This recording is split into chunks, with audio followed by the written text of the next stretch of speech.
আশা করি ভালো আছো। আমরা মোলের ধারণা পড়ছিলাম।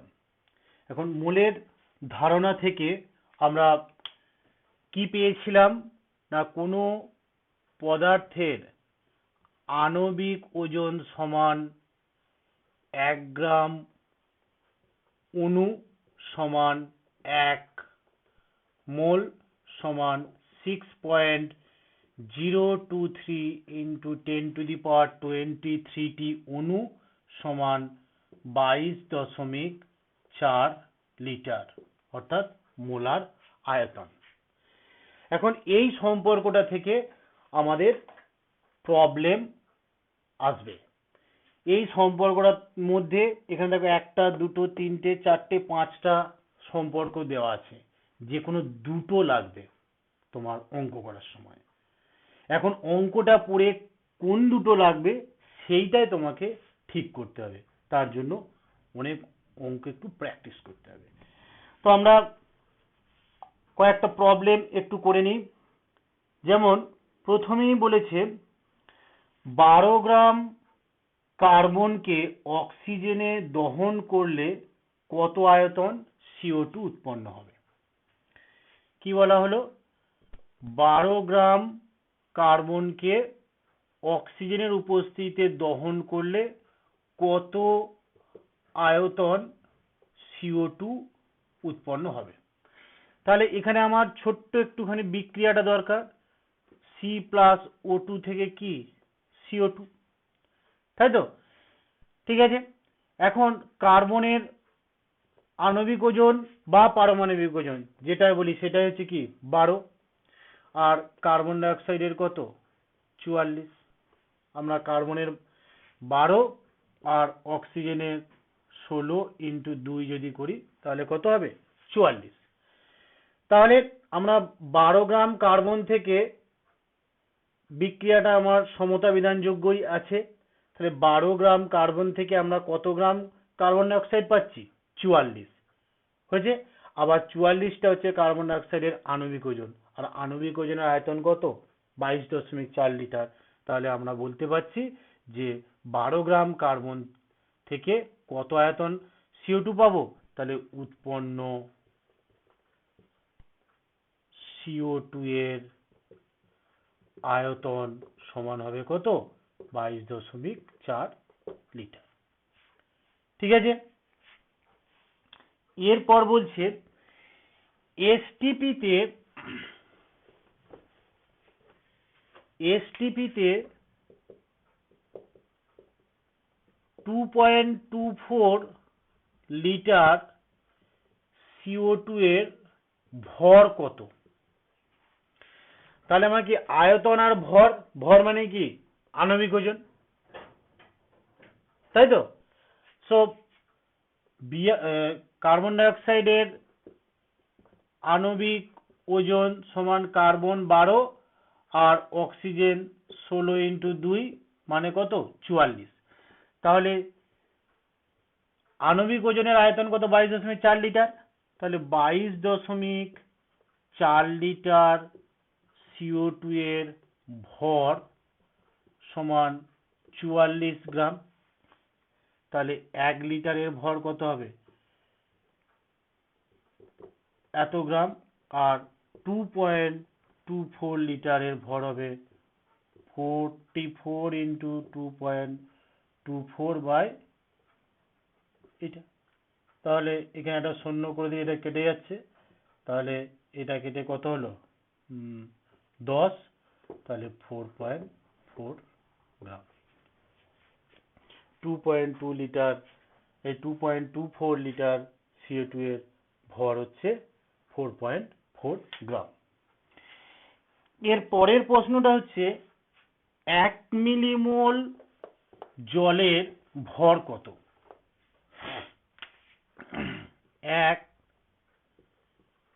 মিলিমোল জলের ভর কত।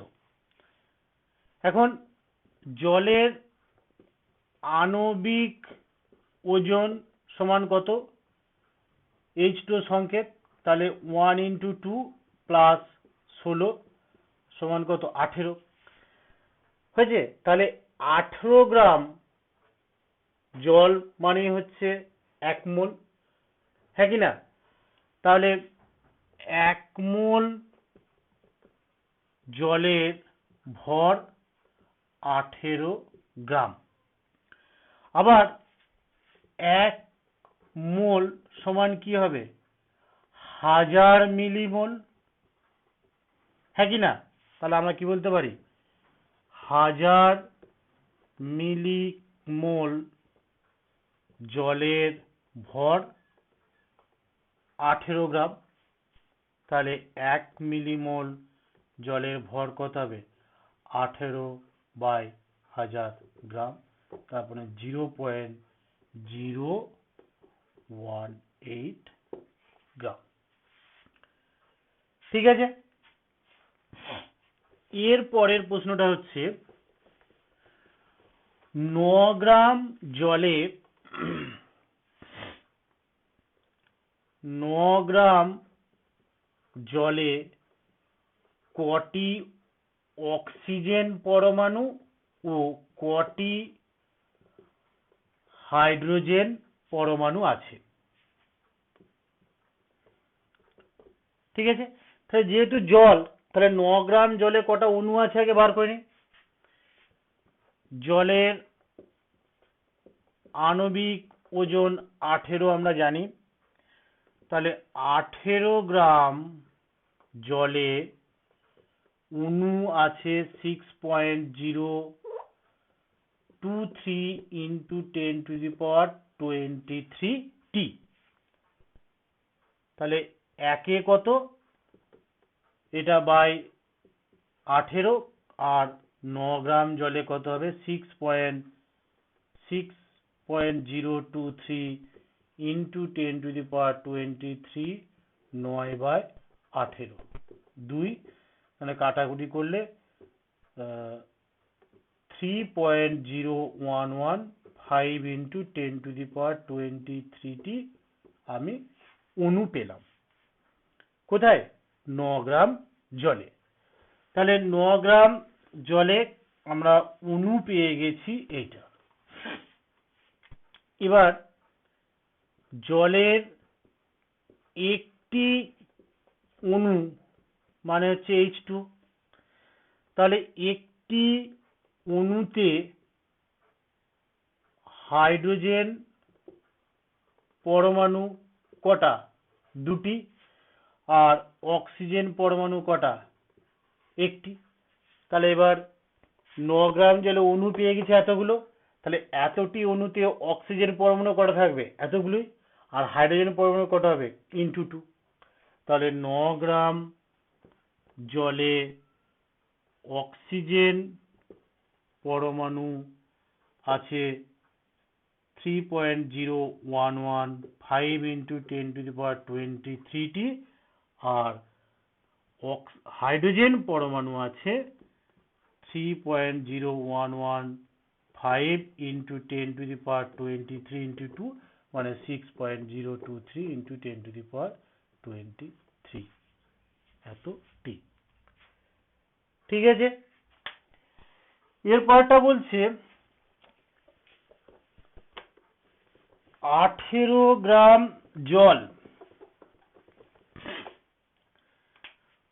18 গ্রাম জল 120 কোটি 120 কোটি ভারতীয়দের মধ্যে ভাগ করে দেওয়া হলো। তাহলে প্রত্যেককে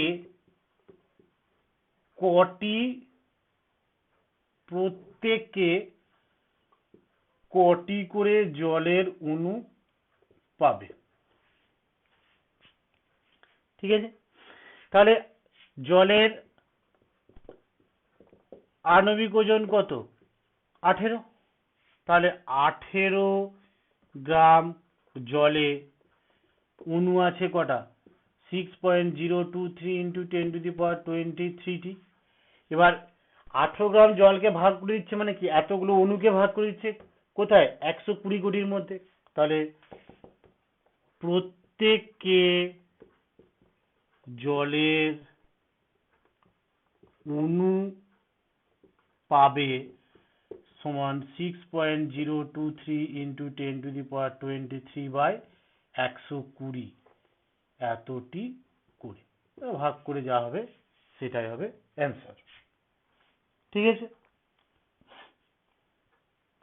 এর পরেরটা হচ্ছে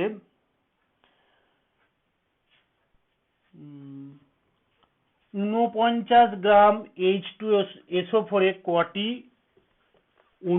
কটি পরমাণু আছে? 49 গ্রাম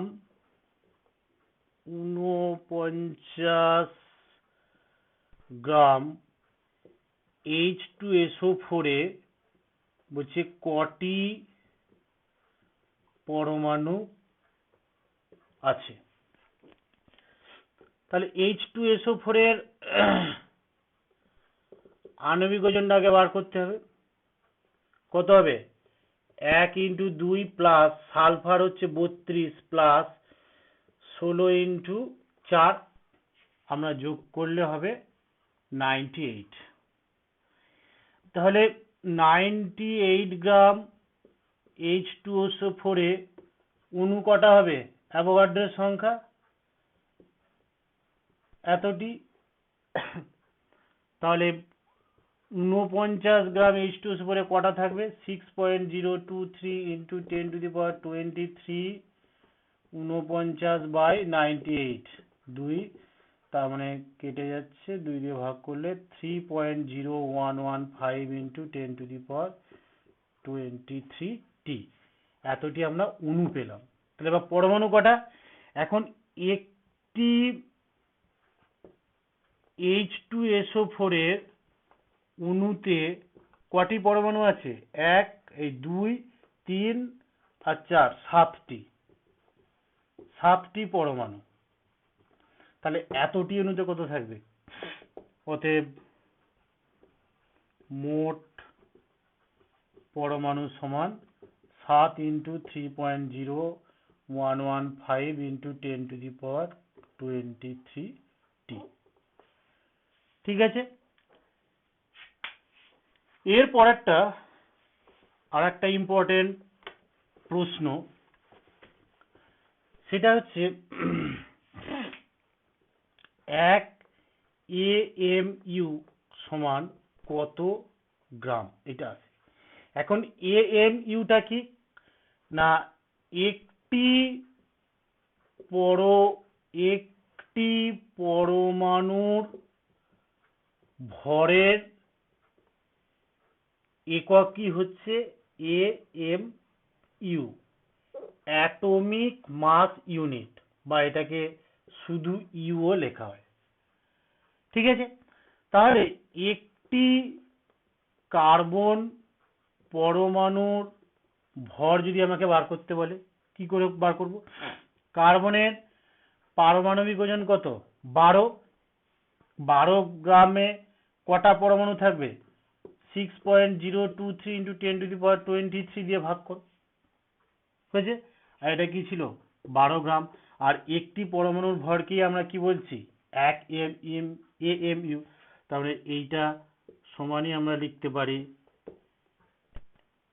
1 AMU, আর এটা ভাগ করলে 1.66025 ইন্টু 10⁻23 10⁻24 গ্রাম। ঠিক আছে,